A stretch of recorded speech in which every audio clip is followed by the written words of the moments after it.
The UltraVision Touch software on the TOPAZ family of integrated phase array units includes the capability to import custom weld overlays as DXF files. Being able to visualize a complex weld bevel together with the phase array or TFM images helps the operator to reliably locate and characterize indications and to discriminate defects from weld geometry.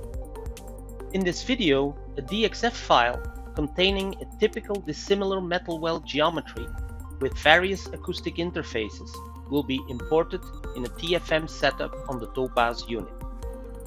In the specimen definition, you select the custom weld type and load the DXF file from a USB stick or from the hard disk. The DXF is now overlaid on the specimen, and you just need to adjust the specimen thickness to match the DXF file. If necessary, the weld overlay can be flipped vertically or horizontally. The imported dissimilar metal weld geometry can now be visualized on the data views using the familiar overlay tool. The weld geometry is also present in the calculator together with the ray tracing of the applied focal laws or the TFM frame settings. And the indications in the live TFM frame are visualized together with the weld geometry to facilitate data interpretation.